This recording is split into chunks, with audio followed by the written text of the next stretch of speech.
Hello, everybody. I'm a practicing therapist and a doctoral student of psychology. Today, we're going to talk about the very specific person that I noticed that avoidants are very in love with.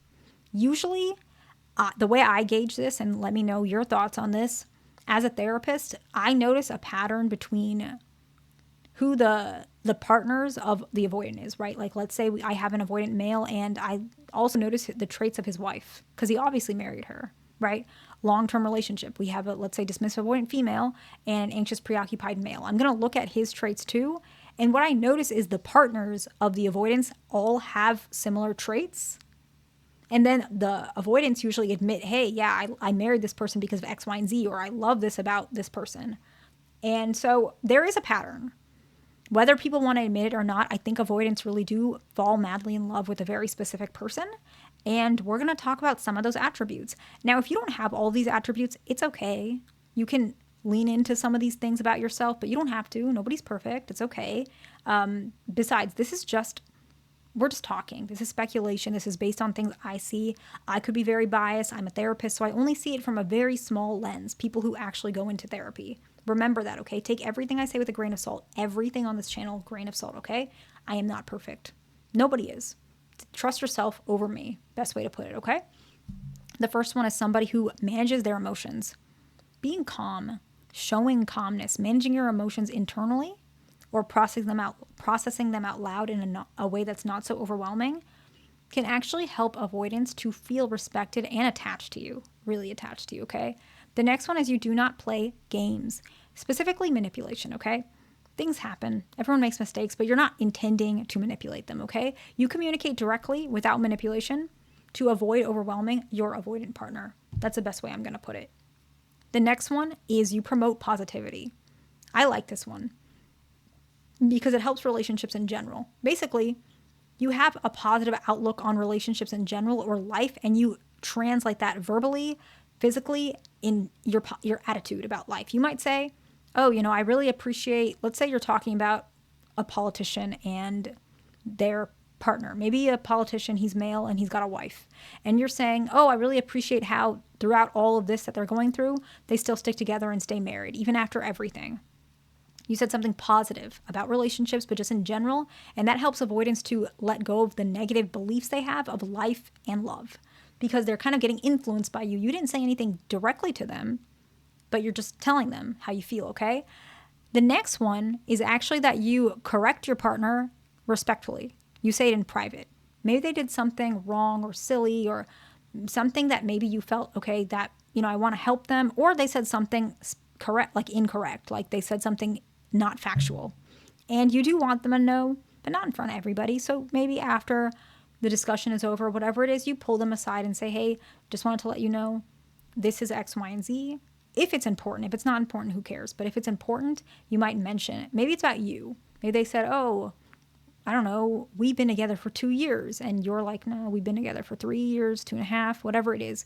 And so you pull them aside. Hey, by the way, I wanted to let you know, I appreciate you sharing that with everybody, but we've been together for almost 3 years at this point, right? Correct them respectfully. Don't embarrass them, okay? The next one is that you value effort over outcome in most cases. Not all the time, but you always value that in your own self, in them. You always mention, I appreciate your effort. I'm glad that we're a couple that works on effort. I'm glad you're a person that puts effort. You're not talking about outcome. You're not saying, why is this not happening? You're saying, wow, I see how much progress you've made. I value how hard you're trying. That's all you need to do, and that'll help, okay? Avoidants really love this person, anybody who does this, if it's the, other variables as well. Another trait that I notice that avoidants really love is they let go of certain things. So a lot of times when I'm working in couples therapy, I notice this because this is usually a trait that they say, pretty obviously, I do want to change. I want to save my marriage. I know that she tends to let go of a lot of things, and I know it's building up and I want to make it better. But they point out this a lot, basically saying, I like that they let go of little things. This is like one of my favorite things about this person. So because of that, I want to be a better husband. I want to be a better wife, right? So they really like anybody who really lets go of little things. Little things is kind of a hard way to word it because What's little to somebody is not little to another. But I would say don't dwell on things in general and understand that sometimes you have to let things go momentarily to build connection. Doesn't mean let it go permanently, okay? The next one is you give space, but you still stay consistent, okay? It sounds difficult, but it's okay. We'll walk through it together. You give space when needed, but you still maintain presence. You're consistent, you communicate, you text them. You might even say, hey, I'll leave you alone for the evening. I'll text you tomorrow. Consistent, okay? The next one is you navigate life with confidence in outcomes. It doesn't mean you have to be arrogant. I don't think arrogance is helpful. In fact, that pushes avoidance away. You just model curiosity about life. You might say that maybe you're trying this to apply for a job and you're not completely happy with your job and you have some savings built up. While a lot of people might not think this is the best choice, you've decided, you applied for a job, you have a couple interviews lined up, and even if you don't have the offer letter, you know you can live off your savings, you're going to go ahead and quit your current job and focus on yourself. Is that the best option? I don't know. It depends. But you're navigating your life with that confidence and you're modeling curiosity. Why is this helpful? A lot of people actually do fall in love with traits about their partner that they appreciate, but also things they want to learn from. Avoidants struggle with control. Okay, I used to be avoidant and I had some serious control issues with my schedule. Like so much to the point it drove people away and I didn't even care. I was so controlling about my schedule, okay? And like what I do in my life and my decisions and my way, the highway, I know everything type of thing. I'm not like that anymore, okay? But what happens is when somebody models curiosity, it teaches avoidance subconsciously.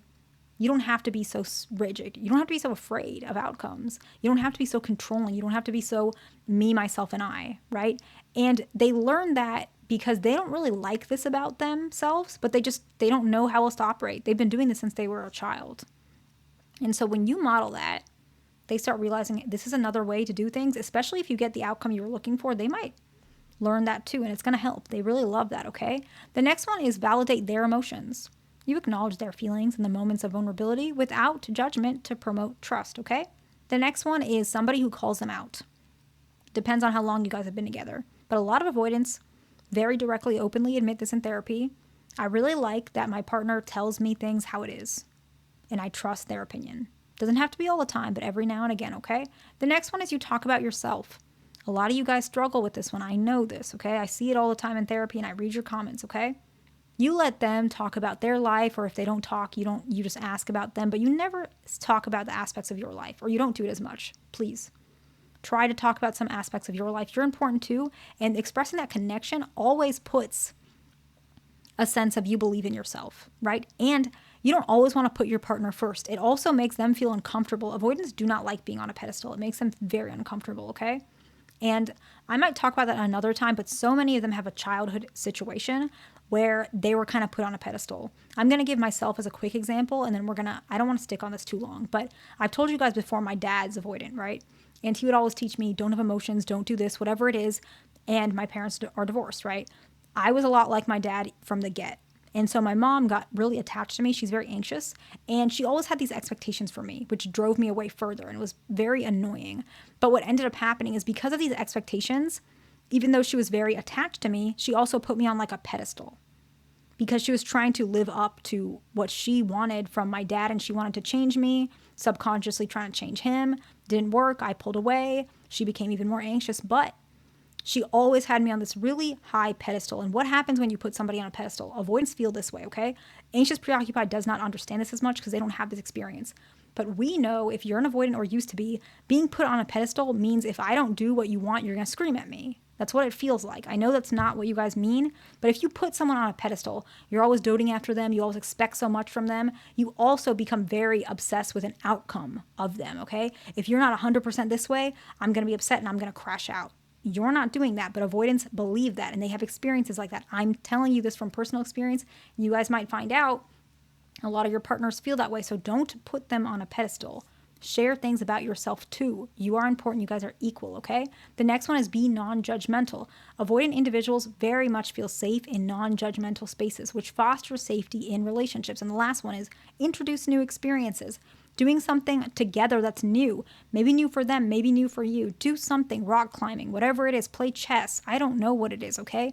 And it helps them to see you differently. Different variables helps them because it allows them to see you and appreciate you for who you are without feeling pressured to change. So let's go ahead and summarize and wrap this up, okay?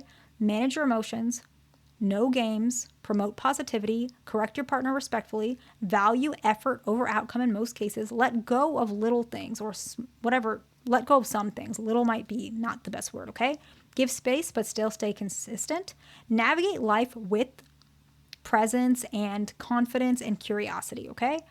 Validate their emotions, call them out every now and again, helps them to build confidence in your opinion, okay? Talk about yourself every now and again, whatever you're doing in life, whatever you want to do, okay? Be non-judgmental and introduce new experiences. I hope this video was helpful to somebody. Please like, subscribe. I'll see you in the next one.